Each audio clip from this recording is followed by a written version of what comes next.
कमल किशोर।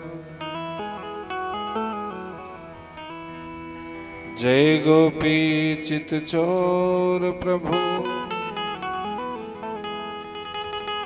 जय जय माखन चोर।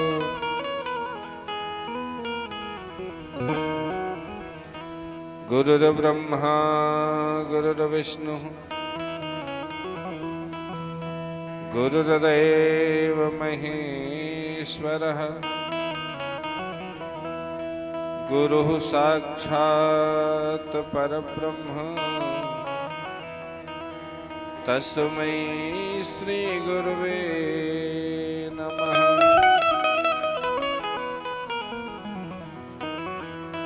अखंड मंडलाकारं व्याप्तं येन चराचरं, तत्पदं दर्शितं येन तस्मै श्री गुरुवे नमः।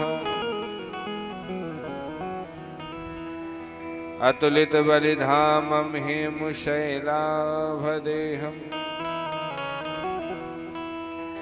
धनुजवन कृशानं ज्ञानिनामाग्रगण्यं, सकलगुणनिधानं वारणानामधीशं,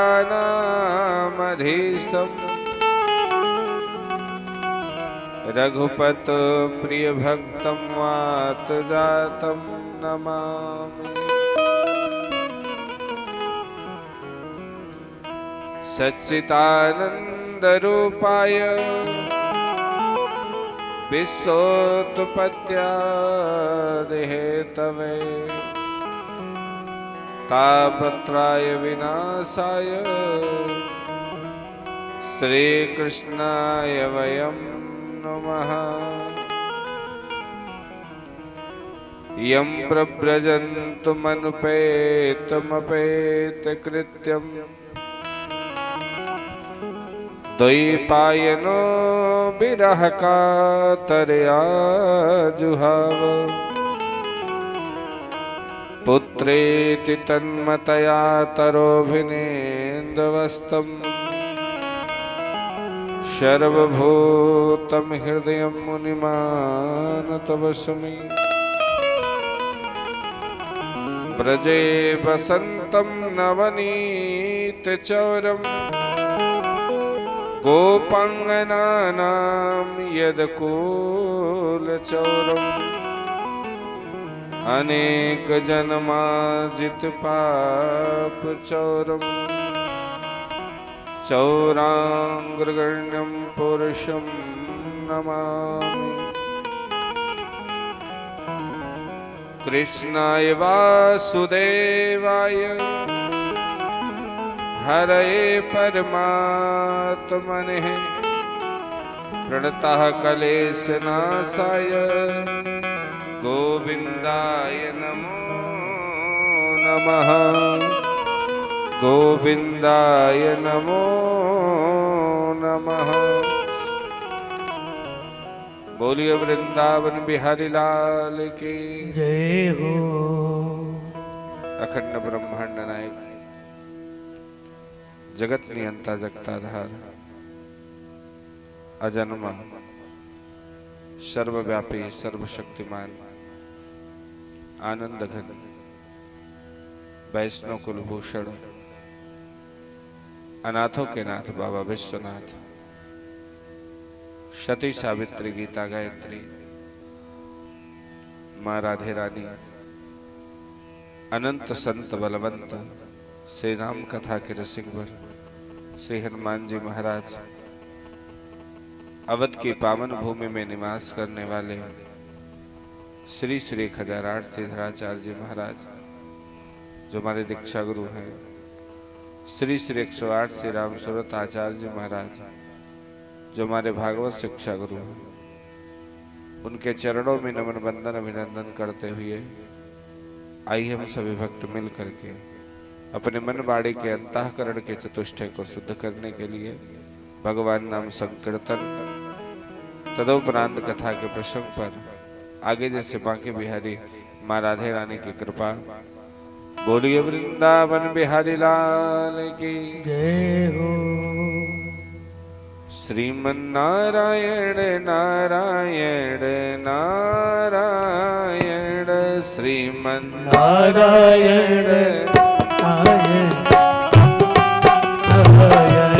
श्रीमन्नारायण नारायण नारायण श्रीमन्नारायण। सभी लोग ताली से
प्रकट भयो रे मथुरा में हरि प्रकट भयो रे मथुरा में हरि प्रकट भयो रे मथुरा में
कारण करुणावरुणालय, भक्तवत्सल पीतांबरधारी बालकृष्ण भगवान, ब्रजमंडल की अधिष्ठात्री देवी मां राधे रानी, कल्पतरु श्रीमद् भागवत महापुराण, आए हुए समस्त श्रोता समुदाय, आज कथा का प्रथम दिवस हनुमान जी महाराज के पावन सानिध्य में गंगा तट के किनारे बांभीपुर गांव, बांभीपुर बुधेड़ा गांव, हमारे मुख्य यजमान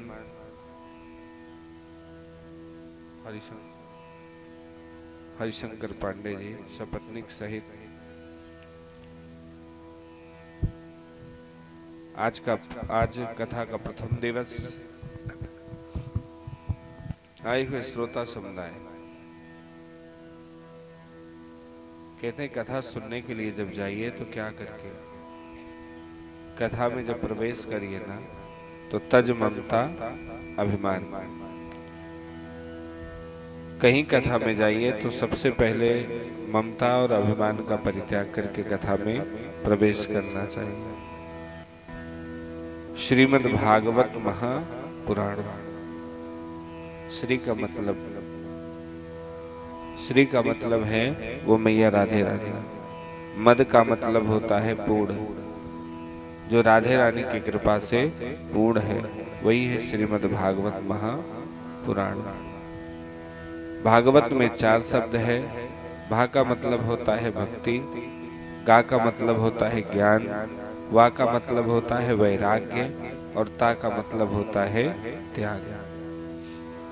ये भागवत जो है ना, ये मनुष्य के अंदर वेद व्यास जी ने इसकी रचना क्यों की, इसीलिए कि संसार में जीव के अंदर भक्ति कैसे आए, यह सोच करके उन्होंने श्रीमद् भागवत महापुराण की रचना की थी, ताकि भागवत कथा को सुनने के बाद मनुष्य के अंदर भक्ति आ जाए, और जब मनुष्य के अंदर भक्ति आती है तो उसे ज्ञान होने लगता है।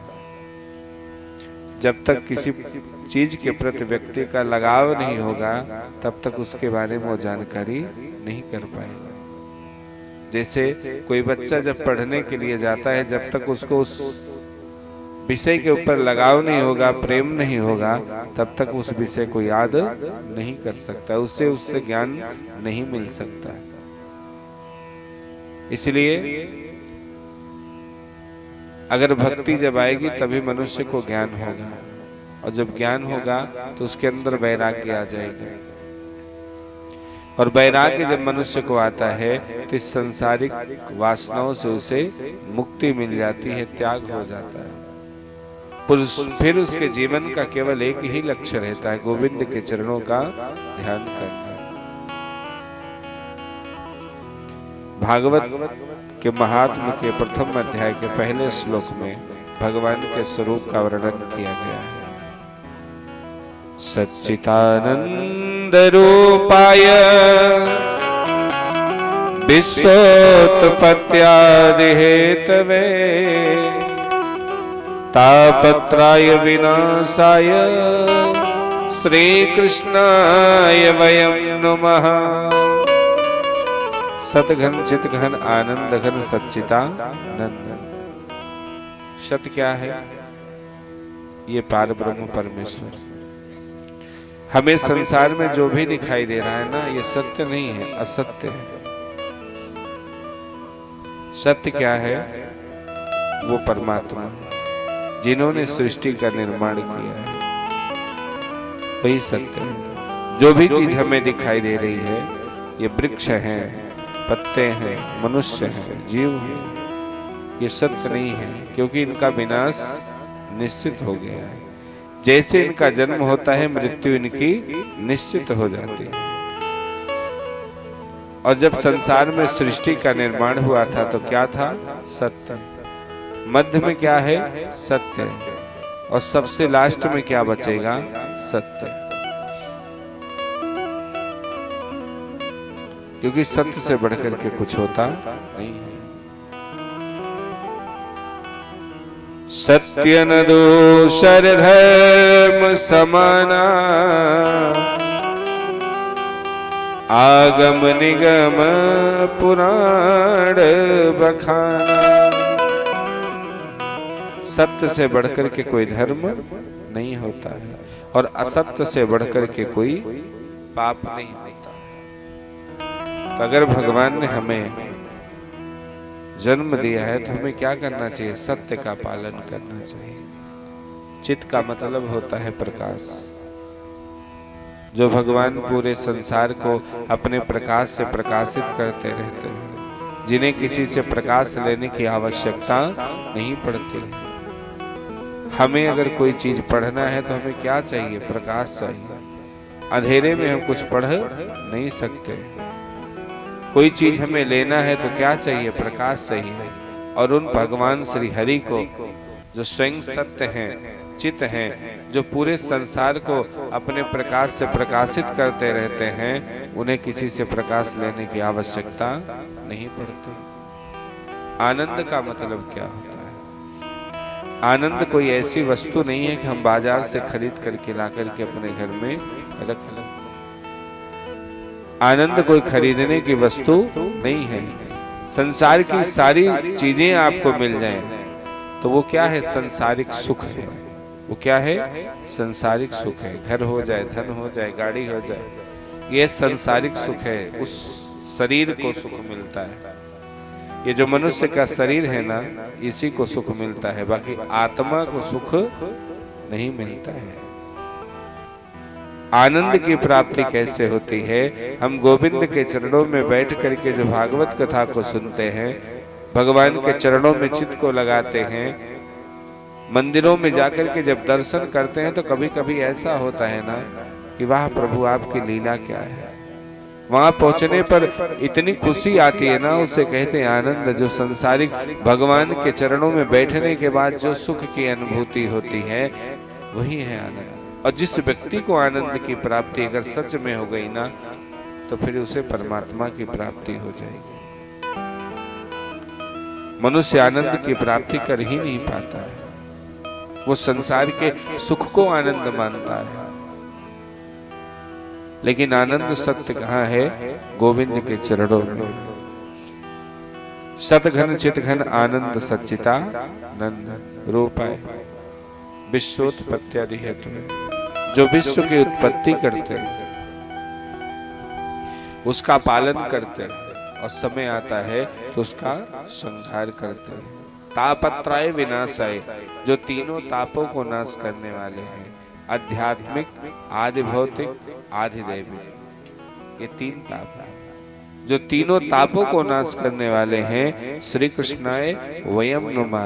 ऐसे भगवान को हम प्रणाम करते हैं। बोलिए वृंदावन में। दैहिक दैविक भौतिक तापा, दैहिक दैविक भौतिक तापा, दैहिक दैविक भौतिक तापा, दैहिक दैविक भौतिक तापा, प्रभु राज का नहीं व्यापा, प्रभु राज का नहीं व्यापा। तो दैहिक दैविक भौतिक ये तीन ताप है ना। जैसे आध्यात्मिक, आदि भौतिक, आदि दैविक, वही गोस्वामी तुलसीदास जी ने सरल कर दिया है। दैहिक दैविक भौतिक। दैहिक ताप किसे कहते हैं? मनुष्य के शरीर में जब नाना प्रकार का रोग हो जाता है ना, देह, ये जो मनुष्य की देह है, इसमें जब नाना प्रकार के रोग उत्पन्न हो जाते हैं तो उसे कहते हैं दैहिक ताप। दैविक ताप, आपकी फसल को बढ़िया तैयार है, अभी देखिए फसल सारी बढ़िया तैयार है ना, लेकिन प्रभु क्या कर रहे हैं? जब उनकी इच्छा हो रही है, जल वृष्टि करते जा रहे हैं। तो दैहिक दैविक, आपकी फसल को बढ़िया तैयार हो, भगवान की इच्छा ना हो तो आपको मिलने वाली नहीं है। इसे कहते हैं दैविक ताप। भौतिक ताप कहते हैं आप अपने घर के अंदर में विराजमान हैं, आपके घर के अंदर में कोई जानवर प्रवेश कर जाए, सर्प, बिच्छू, शेर आदि, तो उसे कहते हैं भौतिक ताप। जो तीनों ताप को नाश करने वाले हैं श्री कृष्णाय वयम नुमा, ऐसे भगवान को हम प्रणाम करते हैं। यम प्रव्रजन्तुमनुपेतमपेत कृत्यम् द्वैपायनो विरह कातर्या जुहाव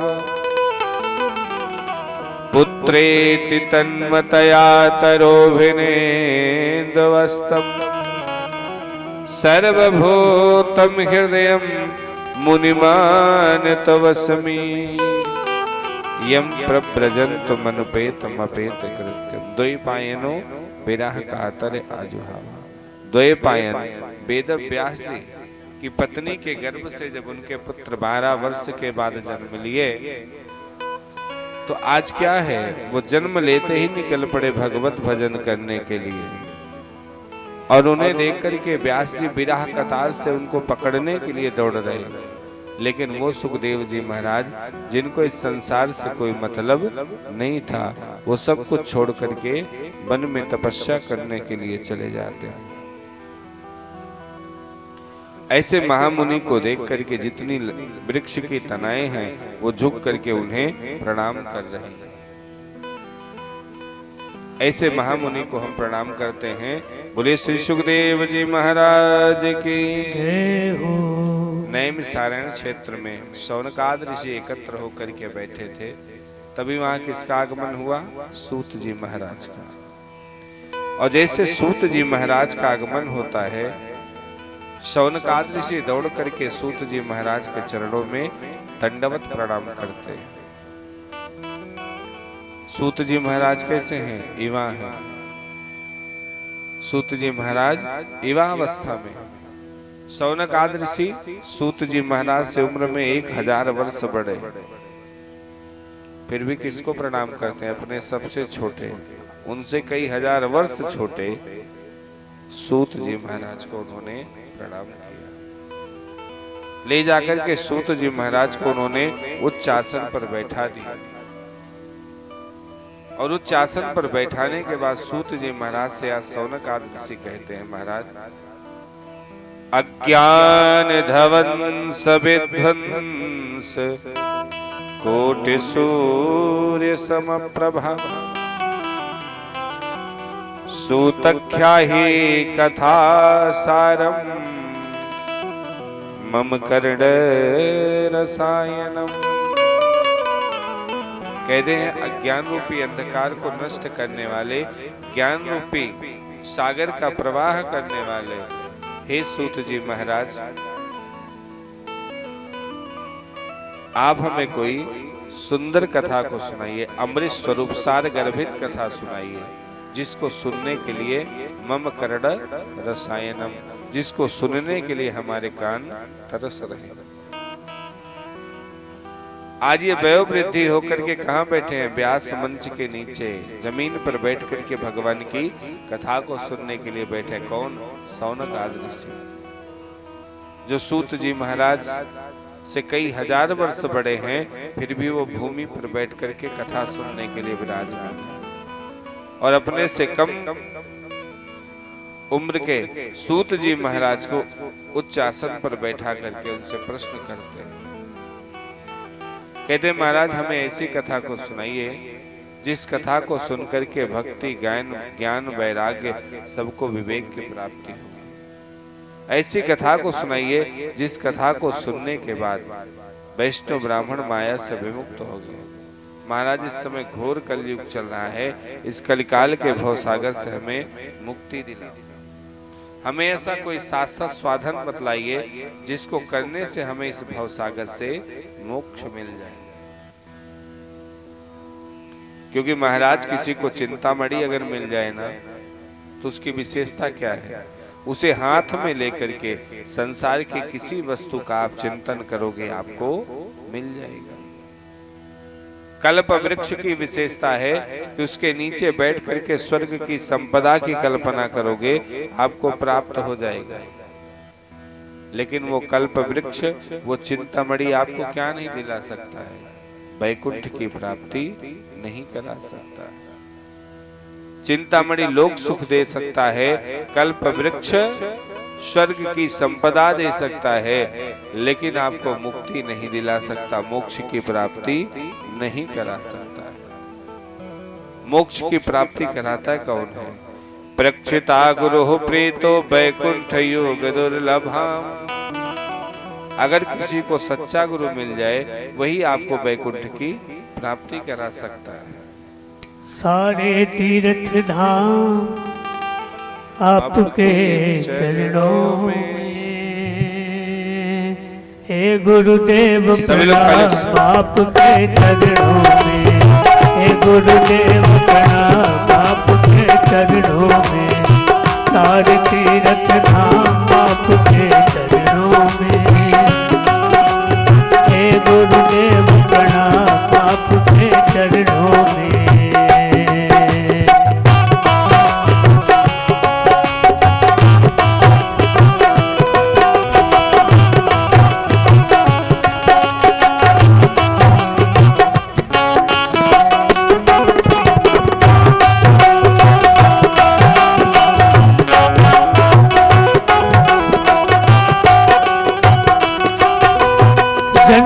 दाता बाप पिता है, आप कर्म के दाता हैं, आप कर्म के दाता हैं, आप पिलाते हैं ईश्वर से, आप पिलाते हैं ईश्वर से, आप भाग्य विधाता हैं, आप पिलाते हैं ईश्वर से, आप भाग्य विधाता हैं, आप ही भाग्य विधाता हैं। सभी लोग हाथ उठा के, गुरु ब्रह्मा हे गुरु विष्णु, हे गुरु ब्रह्मा हे गुरु विष्णु, हे शंकर भगवान आपके चरणों में, हे गुरुदेव प्रणाम आपके चरणों में, हे गुरुदेव प्रणाम आपके चरणों में, सारे तीर्थ धाम आपके चरणों में, सारे तीर्थ धाम आपके चरणों में, हे गुरुदेव प्रणाम आपके चरणों में, हे गुरुदेव प्रणाम आपके चरणों में, हे गुरुदेव प्रणाम आपके चरणों में, हे गुरुदेव प्रणाम आपके चरणों में। आज कह रहे हैं अगर किसी को वैकुंठ की प्राप्ति कोई करा सकता है तो कौन? प्रक्षतो गुरु प्रीतो वैकुंठ योग दुर्लभ। किसी को सच्चा गुरु मिल जाए, वही वैकुंठ की प्राप्ति करा सकता है। सूत जी महाराज ने कहा, हे शौनकादिक ऋषि, तुम्हारे अंदर भगवान के प्रति इतना प्रेम, हम तुम्हें सभी सिद्धांतों का निष्कर्ष सुनाते हैं। कहते हैं अगर मनुष्य अपने जीव अगर अपना कल्याण चाहता है तो उसे क्या करना चाहिए? इस कलिकाल के भवसागर से अगर जीव मुक्ति पाना चाहता है तो उसे क्या करना चाहिए? काल प्याल मुखाग्रास निर्माण सहेतवे, श्रीमद् भागवतम शास्त्रम कलौकीरेण भासिता। मनुष्य अगर मोक्ष चाहता है, इस कलिकाल के भवसागर से मुक्ति पाना चाहता है, काल रूपी अजगर के ग्रास से बचना चाहता है, तो उस जीव को क्या करना चाहिए? उसे श्रीमद् भागवतम शास्त्रम कलौकीरेण भासिताम, श्रीमद् भागवत महापुराण की कथा को श्रवण करना चाहिए। अगर वो श्रीमद् भागवत महापुराण की कथा का श्रवण करता है तो उस जीव का कल्याण हो जाता है, काल रूपी अजगर के ग्रास से वो बच जाता है। राजा परीक्षित को जब कथा सुनाने के लिए सुखदेव जी महाराज गंगा तट के किनारे आसन लगा करके बैठे, तभी वहां कौन आ गया? वहां आ जाते हैं देवता अमृत का कलश लेकर के। और जैसे अमृत का कलश लेकर के देवता आए, सुखदेव जी महाराज समझ गए ये देवता कैसे आए हैं। देवताओं ने कहा, हे सुखदेव जी, ये अमृत राजा परीक्षित को पिला दो और ये श्रीमद् भागवत कथा अमृत हमें दे दो। राजा परीक्षित को अमृत पिला दीजिए, ये अजर अमर हो जाएंगे। सुखदेव जी महाराज ने विचार किया, जिस अमृत के लिए इन्होंने देवासुर संग्राम किया, जिस अमृत के लिए इन्होंने गरुड़ महाराज से युद्ध किया, ये सहज अमृत ला करके दे रहे हैं, अवश्य देवताओं का कुछ इसमें अपना लाभ है, क्योंकि ये देवता ऐसे हैं बिना किसी काम के कोई कार्य करते नहीं। ये देवता बड़े चालाक हैं।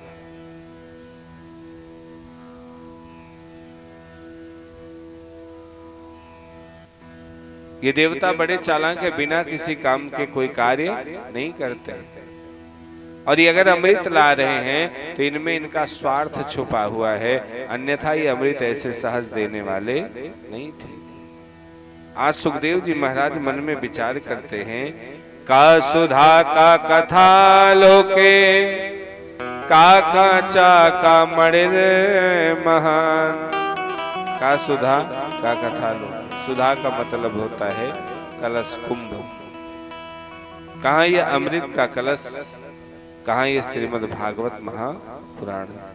का कांचा का मणिर महान, ये अमृत का कलश कैसे है, कांच के समान है, और श्रीमद् भागवत महापुराण अमृत के समान है, मणि के समान है। कोई ऐसा नहीं है जो मणि के लिए कांच को लेकर के और मणि को उठा करके दे देगा। आज राजा परीक्षित कथा सुनने के लिए बैठे हैं।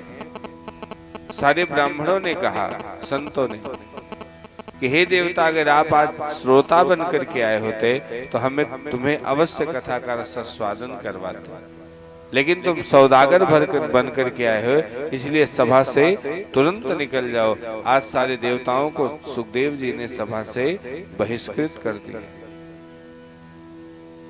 सारे देवता कहाँ पहुंच गए? ब्रह्मा जी के पास। और ब्रह्मा जी से इस बात की शिकायत की, हम देवता होकर के कथामृत से वंचित, अमृत लोक में मानवों का इसका अधिकार प्राप्त है।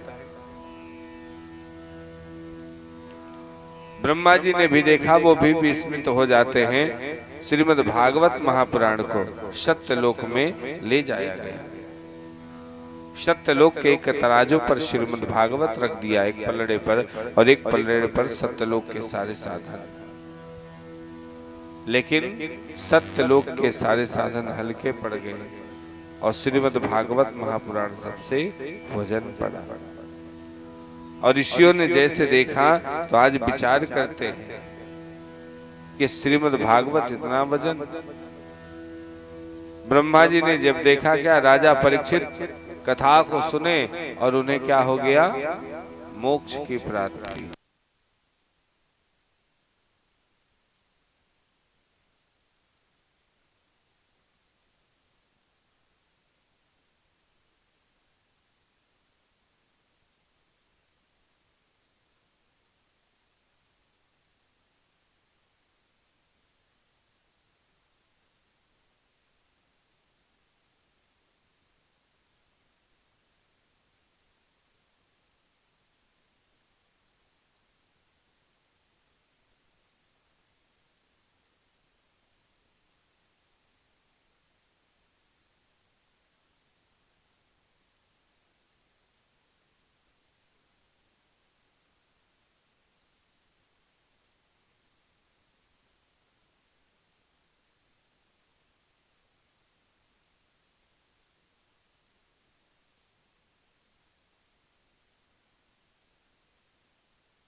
से सुनने से तत्काल मोक्ष दिलाने की ये कथा है। इसको कहा किसने? सप्ताह श्रवण की कथा सुनने से मनुष्य को मोक्ष मिल जाता है। यही कथा तो एक बार शनकादि मुनीश्वर ने देवर्षि नारद को सुनाई। देवर्षि नारद ने शनकादि मुनीश्वर के द्वारा कथा को सुना। सौनक आदि ऋषि ने कहा, महाराज आप तो गोलमाल की बात कर रहे हो, काहे?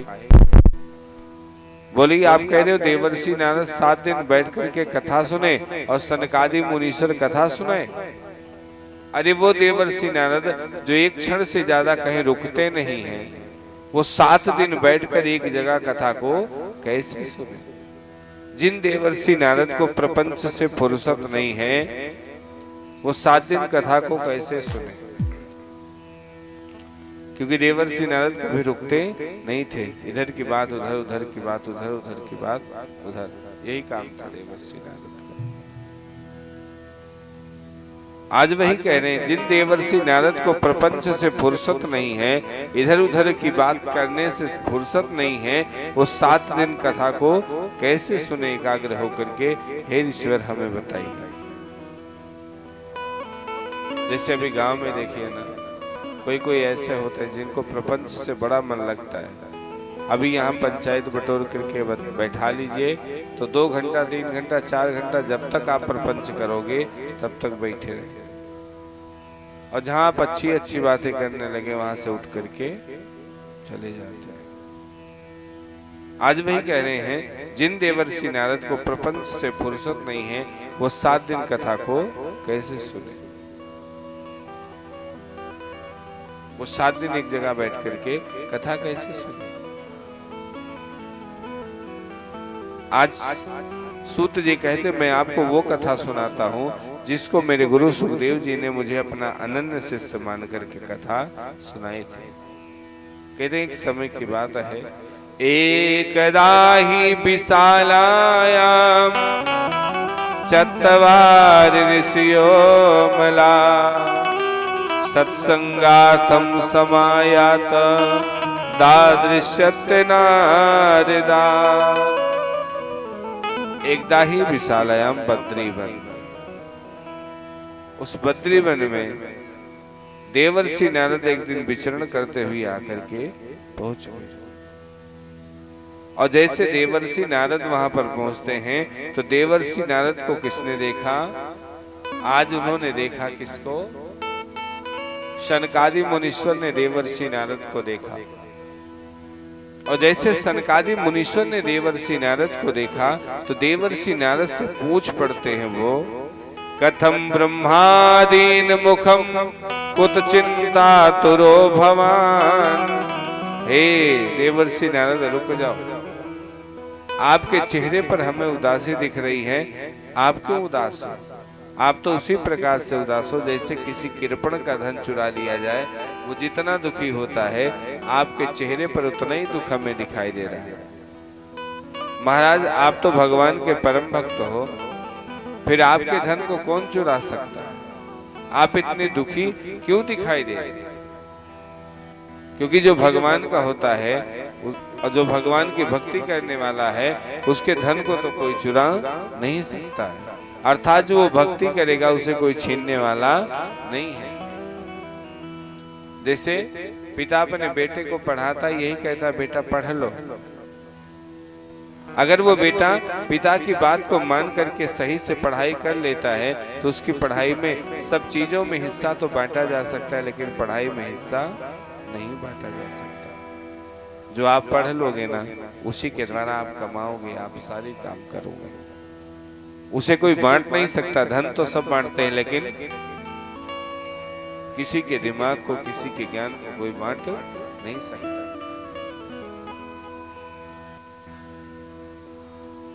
किसी के दिमाग और ज्ञान को कोई बांट नहीं सकता है।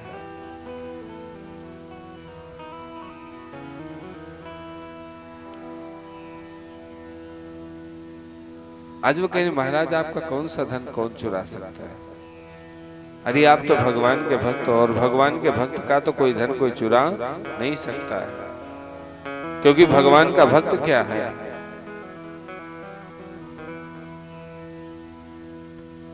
संतों का धन क्या है, भक्तों का धन क्या है, कि जो भक्त संत होता है उसका धन क्या है। धन कोई चुरा नहीं सकता है संतों का, क्योंकि संतों का धन तो हमारो धन राधा श्री राधा श्री राधा।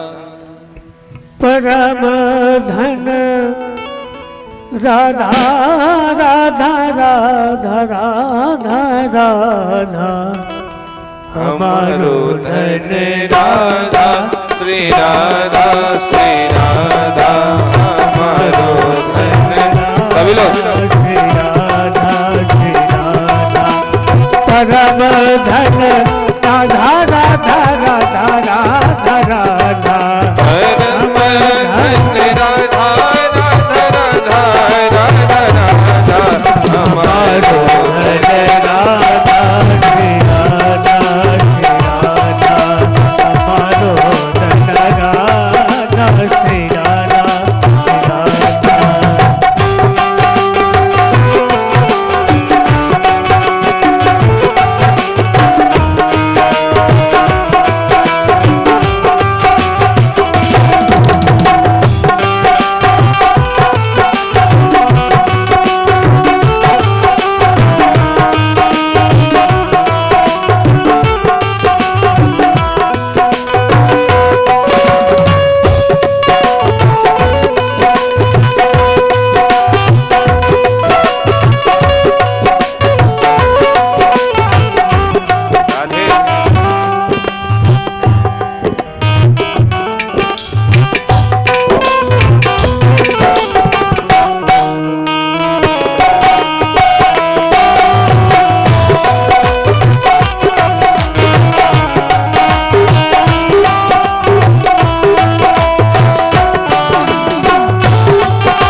भाग दुलारी राधा राधा राधा राधा राधा, भाग दुलारी राधा राधा राधा राधा राधा, भाग दुलारी राधा राधा राधा राधा राधा, भक्तों की प्यारी राधा श्री राधा श्री राधा, भक्तों की प्यारी राधा श्री राधा श्री राधा, हमारो धन राधा श्री राधा श्री राधा।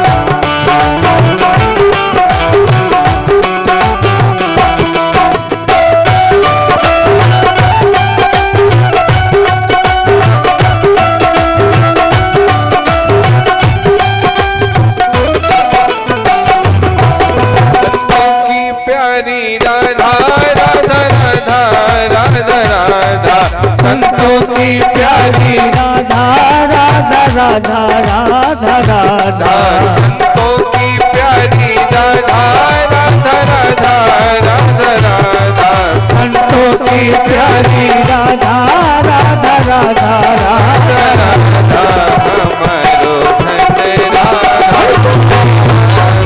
श्री राधा, हमारो धन राधा श्री राधा श्री राधा, हमारो धन राधा श्री राधा श्री राधा,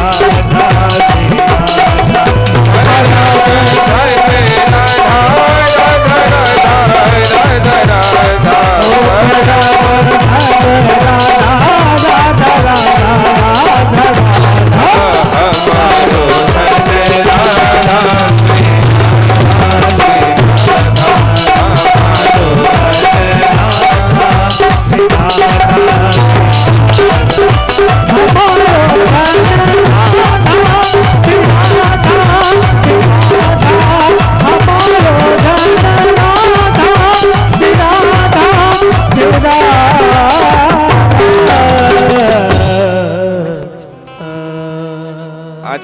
शौनकादि मुनीश्वर ने कहा, भैया संतों का धन तो कोई चुरा नहीं सकता है, संतों का धन तो वो राधा रानी है।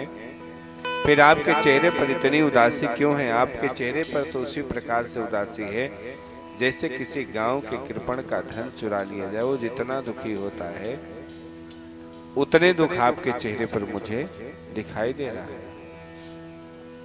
देवर्षि नारद ने कहा, महाराज हम देवलोक का भ्रमण करते हुए मेरी इच्छा हुई चल करके पृथ्वी लोक का भ्रमण करें, क्योंकि मैंने सुना है पृथ्वी लोक पे तमाम तीर्थ स्थान हैं, बहुत बड़े बड़े संत हैं। हम वही तीर्थ स्थानों का भ्रमण करने के लिए निकले। और जब हम तीर्थ स्थानों का भ्रमण करने के लिए तो सबसे पहले मैं कहाँ गया? सबसे पहले मैं पुष्कर गया। पुष्करम चा पर्यागकम चा काशीम गोदावरीम तथा हरिक्षेत्रम कुरुक्षेत्रम श्रीरंग सेतुबंधुम। इतने बड़े बड़े तीर्थों का मैंने भ्रमण किया, बड़े बड़े संतों को मैंने देखा, लेकिन मनः संतोष कारणम, मेरी आत्मा को संतोष की प्राप्ति नहीं हुई। क्यों? मैंने वहां देखा क्या? ना तो सत्य देखा, ना तो दया देखा, ना तो धर्म देखा। मैंने देखा अपने पेट को भरने के लिए लोग नाना प्रकार के कर्म को करते रहे। वहां मुझे सही से कोई संत नहीं दिखाई दिया। केवल झूठ मूठ का सहारा लेकर के, पूरे मस्तक पे चंदन का लेप लगा करके, बड़ी बड़ी दाढ़ी, बड़े बड़े बाल को बना करके बैठे हैं, केवल संसार के लोगों से धन को अर्जित करने के लिए। मैंने देखा है वहां पे लोग असत्यभाषी हो गए, आलसी होते गए, और उसके बाद जो है मंद बुद्धि के होते जा रहे, भाग्यहीन होते जा रहे। साधु बाबा को देख लिए, बड़ी बड़ी दाढ़ी, बड़े बड़े बाल को बना करके आए हैं, द्वार पे आए, अलख लगाए तो माता जी लोग सबसे पहले दौड़ती हैं, बाबा मेरे बेटे को नौकरी लगेगी नहीं, जरा यह बता दो हमें। तुरंत पूछेंगे, महाराज क्या बताएं बाबा जी, हमारे घर में बड़ी समस्याएं चल रही हैं। बाबा जी ने कहा, क्या समस्या हो गई? ये दिक्कत है, वो दिक्कत है। बाबा ने कहा 5000 दे दो, हम वहां जाकर के गंगा के किनारे बढ़िया से एक पूजा कर देंगे, तुम्हारे घर के सारे कलेश दूर हो जाएंगे। तो माता जी लोगों ने सुना बाबा तो केवल 5000 रुपए मांग रहे हैं। अभी वो महाराज जी आए थे, पंडित जी, वो 50,000 बताए, बाबा तो 5,000 में ठीक कर देंगे। तो उठा करके महाराज को वो जो दाढ़ी बाल वाले बाबा आए से उठा के 5,000 रुपया दे दी। बाबा लेके अपने घर चले गए। काहे की पूजा? तो वही कह रहे, मनुष्य सत्यभाषी हो गया, आलसी हो गया, मंद बुद्धि, भाग्यहीन, नाना प्रकार के दुख उसे आने लगे। पाखंड निरता संतः विरक्तः सपरिग्रह। आज कहते हैं पाखंड निरता संतो विरक्तः सपरिग्रह। केवल पाखंड का सहारा लगा करके वो तीर्थों पे बैठे हैं। अपने आप नाम के सामने लिखाए हैं क्या? विरक्त जी महाराज। जब विरक्त हैं तो उन्हें किसी वस्तु से क्या मतलब है, लेकिन जो विरक्त जी महाराज हैं ना, जो विरक्त जी महाराज हैं, उनके पास संसार की सारी वस्तुएं विराजमान हैं। सभी चीजों का परिग्रह तो विरक्त जी कर रहे हैं। ऐसे मैंने तीर्थ स्थानों पर देखा, संत लोग केवल लूट घसोट कर रहे हैं, जनता को लूट रहे हैं। संसार में जो तीर्थ स्थानों पे दर्शन करने के लिए आता है उसे केवल लूटने का प्रयास करते हैं।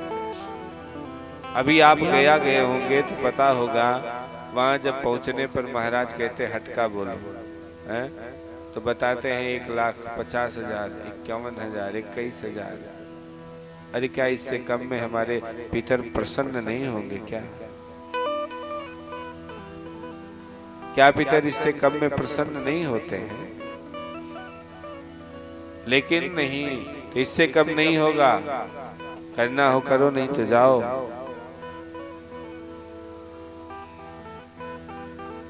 ऐसा मैंने जब तीर्थ स्थानों पर देखा तो मेरी इच्छा हुई हम चल करके गृहस्थ को देखें, गृहस्थ अपना जीवन कैसे बिता रहे हैं।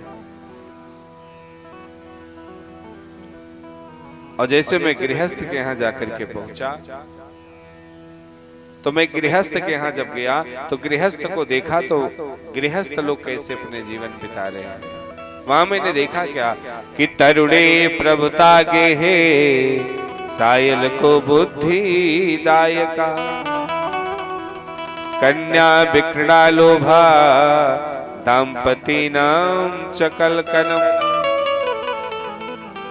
मैंने देखा तरुणी प्रभुता गे है, घर में किसका साम्राज्य?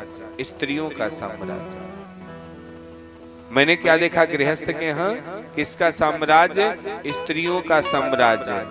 पत्नी जो कहे पति देवता वही उतना करे, उससे एक कदम आगे ना बढ़े। मैंने यही देखा पत्नी के आदेशानुसार पति सारे काम को करे। पत्नी ने कह दिया अपने माँ बाप को छोड़ दो तो पति अपने माँ बाप को छोड़ने के लिए तैयार हो जाता है। तो घर में किसका साम्राज्य? स्त्रियों का। मैंने देखा लोग अपने माता पिता की सेवा कैसे कर रहे हैं। घर बनवा दिया है पिता ने बढ़िया से, तो जब पिताजी वृद्धावस्था का हो गए तो वो बहू और बेटा क्या करता है, उनको घर के बाहर की व्यवस्था दे देता है, घर से निकाल देते हैं। आप यहाँ बाहर बरामदे में सो, कमरा आपके लिए खाली नहीं है। बनवाया पिताजी, पिताजी को रहना कहाँ है? बरामदे में। एक भी कमरा, सारे कमरों को बहू और बेटा कब्जा कर लेता है। ऐसा मैंने गृहस्थ के यहाँ देखा। बाप की सेवा करने वाला कोई दिखाई बहुत कम देने लगा। और बहू सासू माँ की सेवा कब तक कर रही है? मैंने ऐसा देखा बहू सासू माँ की सेवा तब तक करे जब तक सासू माँ तिजोरी की चाबी ना दे दे, तब तक करे। और जिस दिन सासू माँ ने तिजोरी की चाबी बहू को दिया, उसी दिन से सासू माँ की सेवा बंद। फिर अब तो हमें सारा अधिकार मिल गया है ना, अब काहे की सेवा? अभी यही तिजोरी की चाबी के लिए तो हम सासू माँ की सेवा कर रहे थे, और सासू माँ ने आज प्रसन्न होकर हमें दे दिया, अब सेवा बंद।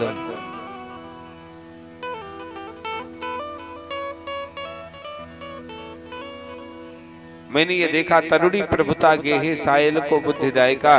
घर का मालिक कौन बना है? घर का सलाहकार कौन बना है? घर का सलाहकार बन गया साले साहब। साले साहब सलाहकार बन करके बैठे हैं। जो साले साहब कहें जीजा जी वही करें, पिता से सलाह नहीं करेंगे, भाई से सलाह नहीं करेंगे, अपने साले साहब से सलाह करेंगे। काहे के लिए? अगर साले साहब की बात ना माने तो पत्नी से हाथ धोना पड़ेगा। इसलिए साले साहब की बात तो मानना ही है। तो सायल को बुद्धि दायका, घर का मालिक कौन है? साला साहब सलाहकार बन करके बैठे।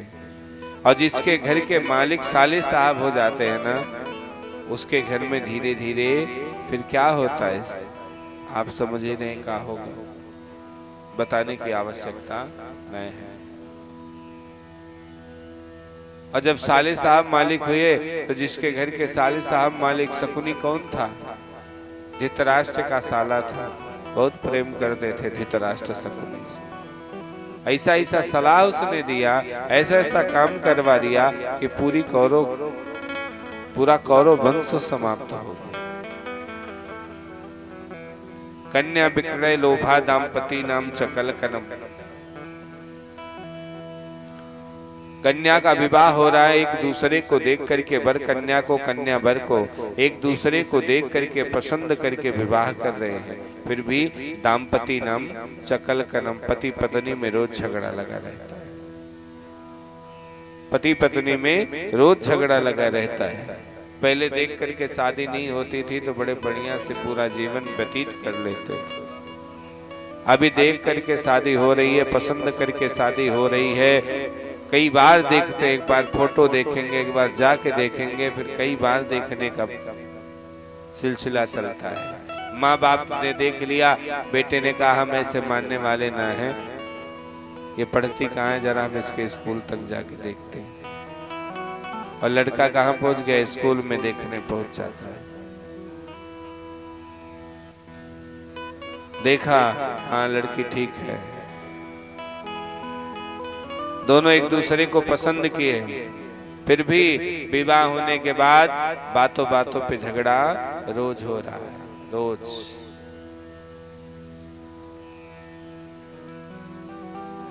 कारण क्या है?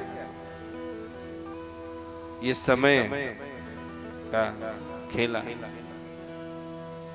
पहले कोई देखता नहीं था, शादी हो जाती थी, जब घर में आ जाती थी पत्नी, तब पत्नी को वो देखते थे और बात करने को मिलता था। और अभी विवाह तय नहीं हुआ, इधर विवाह की बात हो गई, पक्की पोड़ा हो गया, हाँ शादी होगी, मोबाइल से शुरू हो गया सीताराम, बातें चालू हो गई। और जब बातें होगी तो बातों में बात होगी, और बातों में इतनी बातें होती जाती हैं कि सदिये कैंसिल हो जाती है कभी कभी। कई लोगों का तो हमने देखा है, फोन से बात करने के नाते कैंसिल, शादी खत्म। और वो लड़की आपके बारे में फोन से सारे बात को जान लेती है, आपके बारे में आपको ऊपर से अंदर तक जान लेती है, आप कितने पानी में हो, और वही आकर के जब तांडव करती है तो कुछ नहीं कर पाते हो। वही कहने, तरुणी प्रभुता के हे सायल को बुद्धिदायिका, कन्या बिकड़ा लोभा दाम्पति नम चकलकनम। देख करके विवाह हो रहा है, समझ करके विवाह हो रहा है, फिर भी पति पत्नी में रोज झगड़ा लगा रहता है। मैंने और क्या देखा गृहस्थ के यहाँ, गृहस्थ अपने घर से अनाज को झोले में भर करके बाजार में बेचने ले जा रहा है। यह सब देख करके हमारा मन एकदम खिन्न हो गया। वहां से कहा गया, मैं जमुना जी के किनारे आकर के जैसे पहुंचा, और जैसे मैं जमुना जी के किनारे पहुंचा तब जाकर के मुझे कुछ शांति मिली। और जैसे हम जमुना जी के किनारे से उठ करके जाने लगे, तभी मैंने एक स्त्री को देख लिया, जो स्त्री बैठ करके कभी आकाश की तरफ सिर करके, कभी बाहर चारों तरफ सिर को करके रो रही है। दो बूढ़े पुरुष उसके पास लेटे, कई स्त्रियां उसके पास विराजमान हैं, सब बातें कर रही हैं। मेरी इच्छा हुई चल करके इन देवी से पूछूं रो क्यों रही हो। तभी मैंने ये सोचा, इनका हृदय बड़ा कोमल होता है माता जी लोगों का, ये बातें करते करते रोने लगती हैं और बातें करते करते मुस्कुराने लगती हैं। कहीं ऐसा ना हो मेरे जाने पर इन्हें क्रोध आ जाए, इसलिए मैंने सोच लिया अब मैं नहीं जाऊंगा। लेकिन जैसे मैं वहां से चलने के लिए चला तो उस स्त्री ने मुझको देख लिया और बुलाया कि भो भो साधु छड़म तिष्ठा मां चिंता पिनाशया। ए साधु बाबा रुक जाओ रुक जाओ रुक जाओ। और जैसे मैं वहां पे रुका, मैंने उस स्त्री को देखा तो उसने कहा, हे बाबा आपका दर्शन तो बड़े भाग्य से मिलता है, आज हम सबका भाग्य हुआ जो आपका दर्शन हो गया।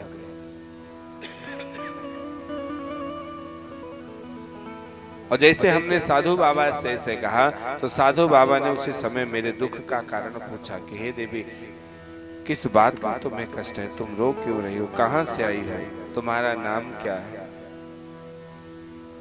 अपने बारे में मुझे बताओ। और जैसे साधु बाबा ने पूछा तब मैंने उनसे बताया, अहम भक्तिरिते ख्याता इमो में तनयो मतो ज्ञान वैराग्य मानो काल योगेन जर्जरो। उन्होंने बताया, अहम भक्त ऋतिक ख्याता, मेरा नाम भक्ति है,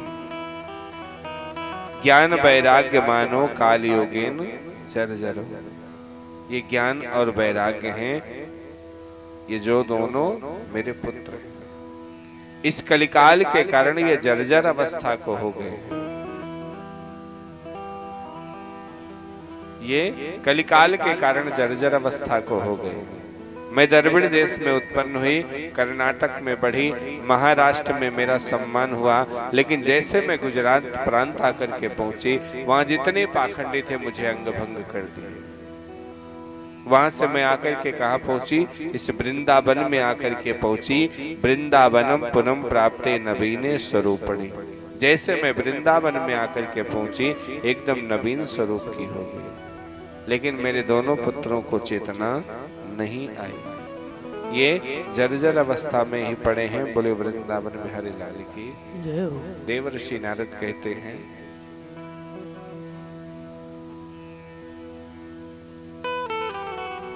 बड़े को ही विराम करते हैं। कल की कथा यहीं से प्रारंभ होगी। कथा का समय भैया कितने बजे दिया गया है? 3 बजे से 3:30 से 6:30। तो आज प्रथम दिवस, सारी व्यवस्था भगवान भी की कृपा किए हैं, थोड़ा विलंब। कल से कथा अपने समय से प्रारंभ, और आप सभी भक्त समय से आइए। कथा का समय 3:30 से 6:30। बोले वृंदावन बिहारी लाल की जय। आइए, आरती की तैयारी हो गई है। आप सभी भक्त अपने स्थान पे खड़े हो जाएं, आरती करें। बोले मां के बिहारी लाल की जय।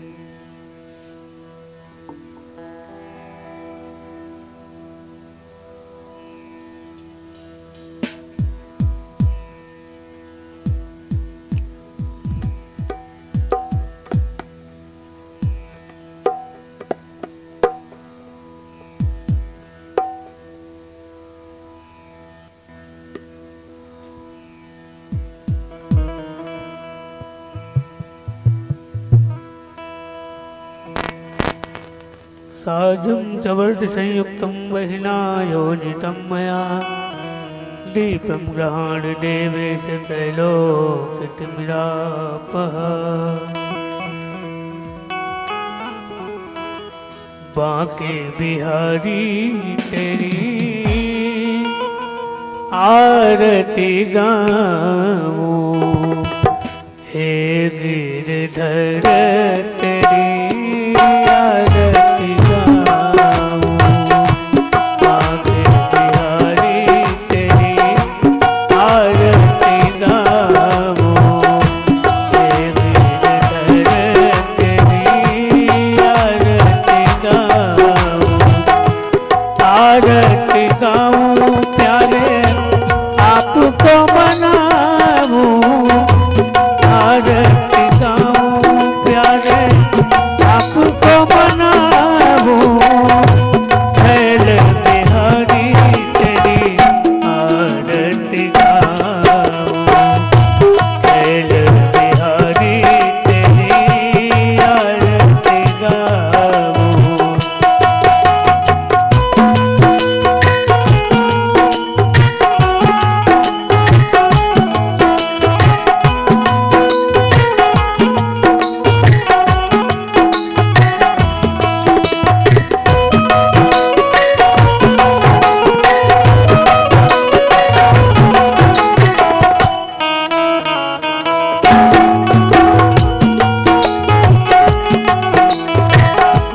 मोर मुकुट तेरे शीश पे सोहे, मोर मुकुट तेरे शीश पे सोहे। प्यारी बंसी मेरे मन मोहे, प्यारी बंसी मेरे मन मोहे। देख छवि बली हरी नजा, देख छवि बली हरी नजा। कुंड बिहारी तेरी आरती गाऊं, हे गिरधर तेरी आरती गाऊं।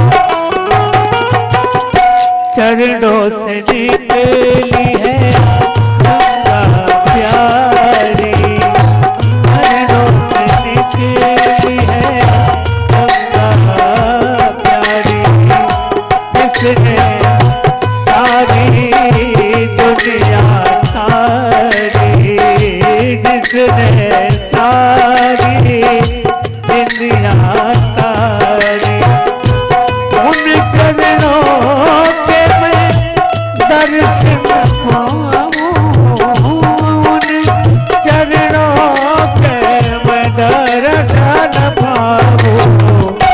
कुंज बिहारी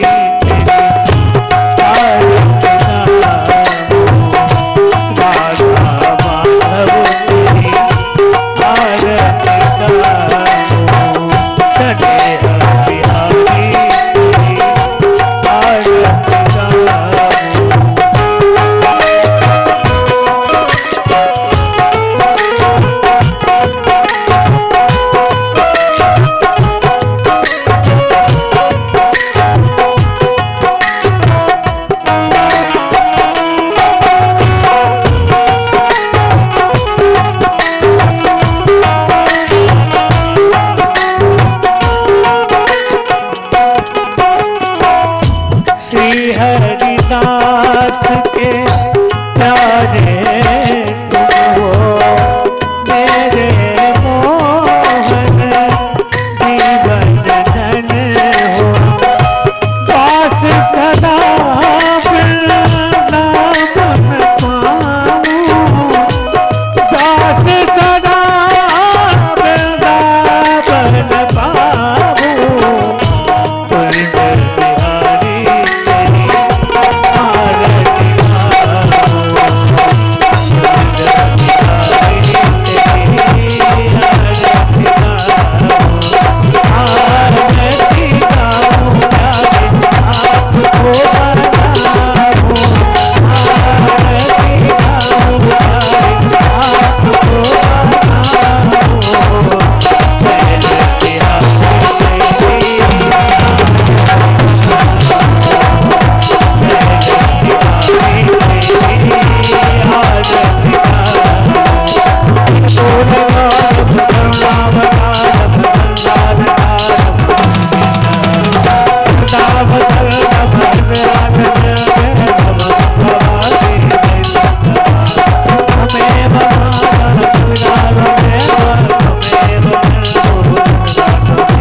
वृंदावन बिहारी लाल की जय हो, भागवत महापुराण की जय हो, भागवत भगवान के जय हो, गोवर्धन महाराज के जय हो, गया जगन्नाथपुरी धाम के जय हो, उमापति महादेव की जय हो, हनुमंत लाल के जय हो, राजा रामचंद्र के जय हो, अवधपुर धाम के जय हो, सनातन धर्म के जय हो, गौ मैया के जय हो, गौ ब्राह्मण के जय हो, संत समाज के जय हो, अपने अपने गुरु गोविंद के जय हो, अपने अपने माता पिता के जय हो, ग्राम देवता की जय हो, स्थान देवता की जय हो, वास्तु देवता की जय हो, आए हुए भक्त भगवान के जय हो, धर्म के जय हो, धर्म के जय हो, अधर्म का विनाश हो, अधर्म का विनाश हो, प्राणियों में सद्भाव हो, प्राणियों में सद्भाव हो, विश्व का कल्याण हो, विश्व का कल्याण हो। हरे हरे महादेव। जय जय श्री राधे, जय जय श्री राधे,